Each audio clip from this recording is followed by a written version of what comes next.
E hoje, seleção brasileira, hein? Hoje, 21 horas, Brasil-Colômbia. Rapaz do céu, grande desafio. Mais um desafio para a seleção brasileira. Expectativa gigante no país do futebol. Só que não, né? Só que não. Já foi o tempo, há muito tempo, que o torcedor brasileiro, né, em grande parte do torcedor brasileiro, já não segue, já não acompanha, já não tem mais juras de amor para com a sua seleção. Né? E é interessante esse tipo de comportamento e sentimento, na verdade. Parece que a seleção brasileira vai ficando cada vez mais distante do torcedor. Né? Esse negócio da pátria de chuteiras realmente não existe no universo do futebol para grande parte do cara que gosta de futebol, que é apaixonado por futebol, que tem a sua simpatia clubística e não consegue mais fazer essa similaridade, né, com a seleção brasileira. Eu, por exemplo, que comecei a ver, me lembrar de seleção brasileira em 1970, um pouquinho antes da Copa. Meu pai comprava as revistas Placar, né, pra gente acompanhar o futebol. O futebol você acompanhava pelo rádio, você acompanhava na revista Placar, na Gazeta Esportivo, o jornal Gazeta Esportivo. Era o que a gente tinha de informação daquela época, e não era tempo real, obviamente. Né? E eu comecei a acompanhar a seleção, vi a seleção campeã de 70, que tinha no Gerson, o nosso camisa 10, o representante do São Paulo Futebol Clube, né? Num tempo que os jogadores jogavam todos aqui no Brasil. Olha que interessante. Passados aí 50 anos, a gente hoje, né, tem aí grande parte dos jogadores jogando fora do país, saíram novos, jogador que você vê o nome, você nem sabe quem é, nem sabe de onde veio, cada vez tem uma novidade na lista, e são os nossos tempos, né? É assim que hoje vive, né, principalmente o futebol. Só que o torcedor perdeu aquela afinidade, porque o jogador perdeu aquela afinidade. Parece que o jogador da seleção hoje ele vai por obrigação, né? Parece que ele vai porque, puto, o cara me chamou, se eu não ir ficar chato, tem uma grana extra aí do patrocinador. Então, assim, é um negócio, né? Um grande negócio. Aquela coisa de defender as cores do país ficaram para algumas restritas seleções, né? Então você percebe pelo comportamento do jogador dentro de campo. Então, basicamente e logicamente, o futebol se distanciou, a seleção brasileira se distanciou do seu torcedor. Eu ainda vou falar com raras exceções de quem está jogando na Europa, e eu não vou ficar aqui discutindo a questão técnica de quem está lá, porque a gente vai acreditar que realmente, tecnicamente, os jogadores que estão lá são melhores dos que o estão aqui. Eu só recorro a uma coisa que eu penso ser importante nesse pacote de vestir a camisa do Brasil, que é o comportamento, que é a atitude do jogador. Nesse sentido, eu sinceramente aumentaria o número de jogadores que estão jogando aqui, que estão buscando espaço, né? E que eu quero acreditar que possam desenvolver um potencial muito maior do que o jogador que hoje já está lá, milionário, acostumado, vivendo na Europa, que já perdeu, infelizmente, essa relação com o torcedor. Brasil e Colômbia, é claro que várias pessoas vão assistir, eu pretendo assistir também, muito mais para ver James Rodrigues e a gente de alguma forma resolver esse impasse do Rames com o São Paulo Futebol Clube, com Dorival Júnior, enfim.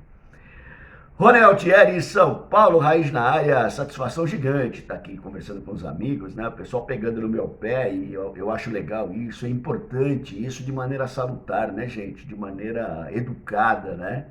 Porque a nossa relação, ela é acima de tudo de educação. E é claro que a minha opinião, eu já tô dizendo, é a minha opinião, né? E a opinião de vocês também, logicamente, sempre respeitada, na maneira como ela é, trocada na maneira como ela é entregue, né? O pessoal falando, mas a gente foi campeão da Copa do Brasil, Rony.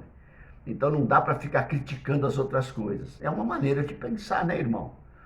Você que pensa assim tem todo o direito de pensar. Não vai esperar isso de mim. Infelizmente para você, eu não vou mudar a maneira como eu vejo o pacote de futebol, né? E eu tenho falado isso muito nos meus vídeos.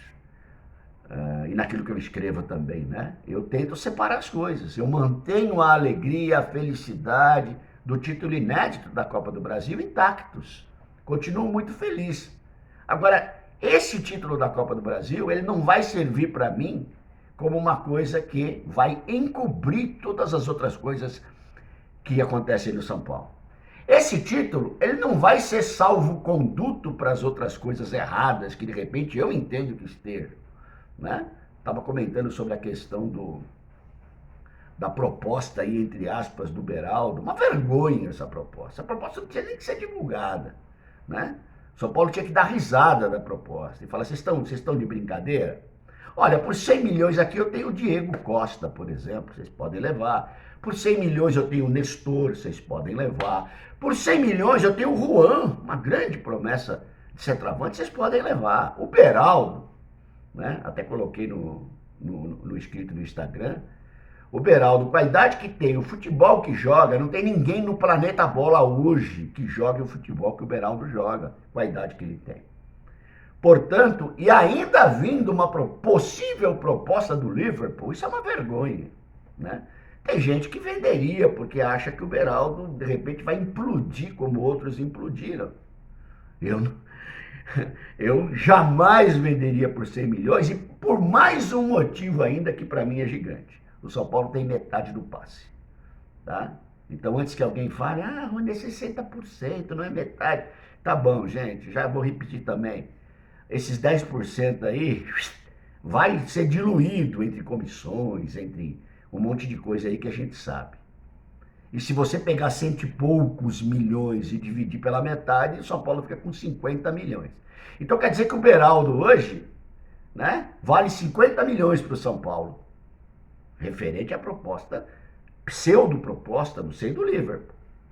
A gente está falando alguma coisa que 2 Tietê ou 2 Caio Paulista. Então, assim, o potencial do Beraldo com certeza é muito maior do que isso. E o São Paulo está cansado de rasgar dinheiro por não aproveitar bem a sua base. Que isso não passe de uma grande piada e de mau gosto, hein? Essa proposta aí do Liverpool de 100 milhões. Lembrando que não tem Black Friday no São Paulo. Espero que não tenha, né? Black Friday no São Paulo, não, tá? Falei há pouco do caso James Rodrigues versus Dorival Júnior. Gente, tá na cara assim, tem gente que vai acreditar. O que eu vou fazer? É por isso que, né? Por isso que às vezes o pessoal reclama que eu sou chato, que bababá, enfim, é meu jeito de ser, gente, né? Agora é o seguinte, gente, pra mim, você vai falar pra mim que ele tava com disposição intestinal e depois uma contratura, e sei lá o que diabo que era na coxa? E hoje ele está escalado para jogar contra a Colômbia? Eu não sou otário, né? Eu não sou otário, né? Então, assim, tá na cara que alguma coisa aconteceu. Ou por forçação de barra do James querendo jogar, ou pelo Dorival não querendo a história do perder o grupo. Hoje o treinador é refém de jogador, né? A tal história de não perder o grupo, que o seu Rubens Francisco Minelli, né? Muita história do seu Rubens, inclusive o livro do Minelli está à venda aí, vocês procurem aí no Instagram, vocês vão encontrar, né? Da história, da vida de Rubens Minelli. Eu fico imaginando no tempo do seu Rubens, no tempo do Tele, no tempo do Enio Andrade, no tempo do Tim, né? No tempo do Carlos Alberto Silva, se jogador mandava alguma coisa. Hoje não. Então, para preservar o grupo, né? O grupo que está com ele já há algum tempo, o Dorival não quer abrir um espaço ali pro James. Então, assim, histórias mal contadas, né? E eu não gosto, não é porque foi campeão da Copa do Brasil que eu vou passar pano para esse tipo de situação, né? Repito, é uma coisa, São Paulo precisa sentar com as partes, São Paulo precisa conversar com o Dorival, São Paulo precisa conversar com o James, São Paulo precisa acertar essas arestas, porque não pode dispor de um jogador do tamanho de James Rodrigues, né? Mas ultimamente ele não viu. Ok, quem é melhor hoje na armação, na inteligência, na criatividade? Qual é a outra opção que nós temos? Wellington Rato? Rodrigo Nestor? Pedrinho? Então assim, gente, Rodriguinho. Então tem que conversar, porque nós vamos precisar de um reforço Todo jogador ali vai ser importantíssimo para essas campanhas aí que nós temos para a temporada de 2024. Legal, gente? É isso daí. Se gostou do vídeo, dá um clique aí dá um like aí por gentileza. E a gente volta a falar de São Paulo e um pouquinho de seleção também no vídeo de amanhã. Rony Altieri, São Paulo, Raiz na área, grande quinta/segunda. Abraço, tamo junto.